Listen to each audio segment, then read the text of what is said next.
नमस्कार साथियों। महिला पर्यवेक्षक भर्ती परीक्षा से संबंधित 10 महत्वपूर्ण प्रश्नों को आप सभी के सामने रख रहा हूं। हो सकता है यहां से सीधे तौर पर आपको एक आध प्रश्न देखने को मिल जाए।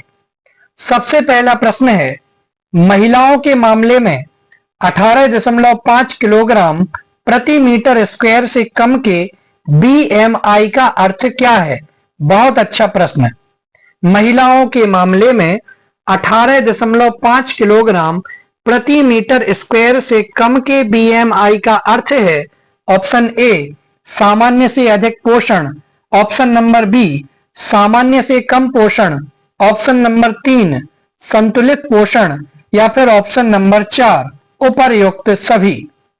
तो आपका ऑप्शन नंबर बी सही हो जाएगा कि महिलाओं के मामले में 18.5 किलोग्राम प्रति मीटर स्क्वायर से कम के बीएमआई का अर्थ है सामान्य से कम पोषण। दूसरे प्रश्न की तरफ बढ़ते हैं।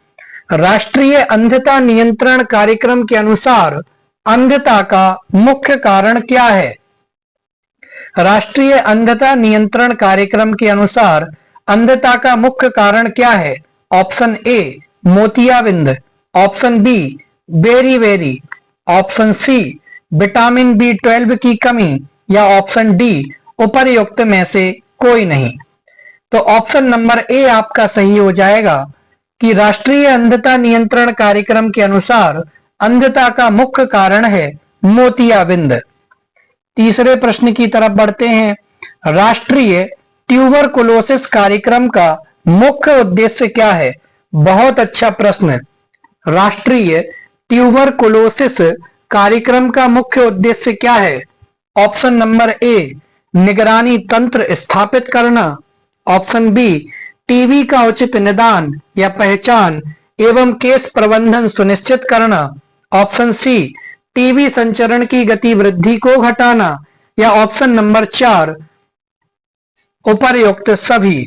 तो राष्ट्रीय ट्यूबरकुलोसिस कार्यक्रम का मुख्य उद्देश्य क्या है? तो ऑप्शन डी आपका सही हो जाएगा, उपर्युक्त सभी। आगे बढ़ते हैं चौथे नंबर के प्रश्न की तरफ। मेगालोब्लास्टिक एनीमिया की कमी के कारण होता है। मेगालोब्लास्टिक एनीमिया की कमी के कारण क्या होता है? ऑप्शन ए फोलिक अम्ल, ऑप्शन बी निकोटिनिक अम्ल, ऑप्शन सी पेंटोथेनिक अम्ल या ऑप्शन डी उपर्युक्त सभी। तो मेगालोब्लास्टिक एनीमिया की कमी के कारण से क्या होता है? ऑप्शन ए आपका सही हो जाएगा, फोलिक अम्ल। आगे बढ़ते हैं पांचवें नंबर प्रश्न की तरफ।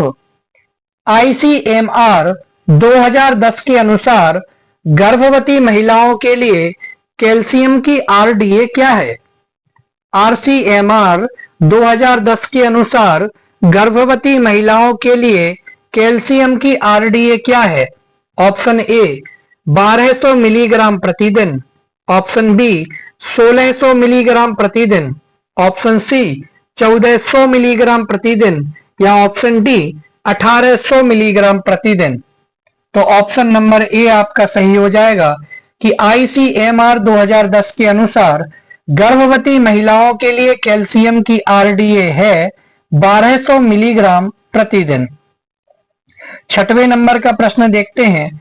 स्वस्थ बच्चे का भार खाली स्थान की आयु तक उसके जन्म के समय के भार का दोगुना हो जाता है।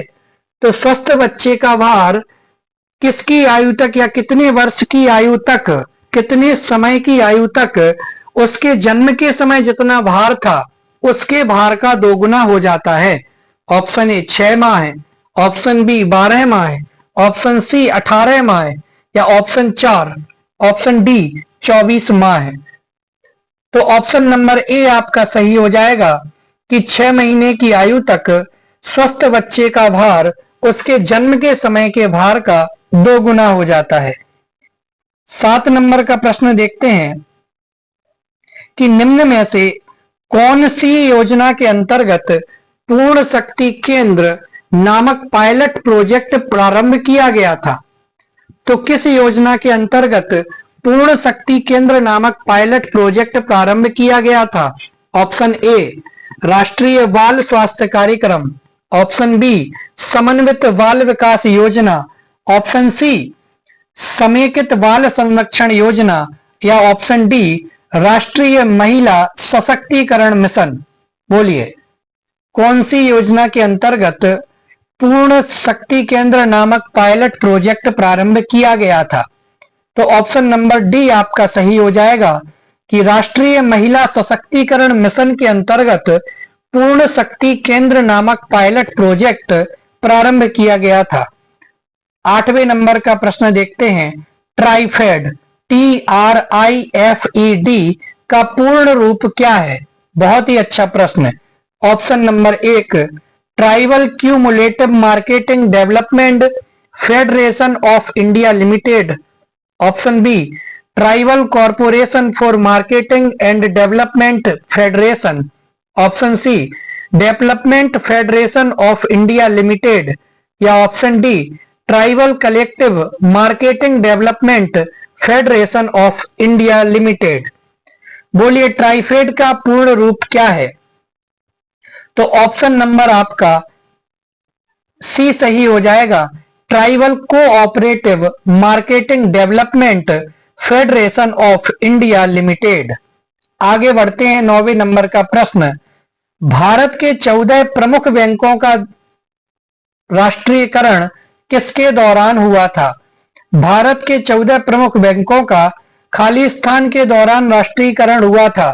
किसके दौरान राष्ट्रीयकरण हुआ था?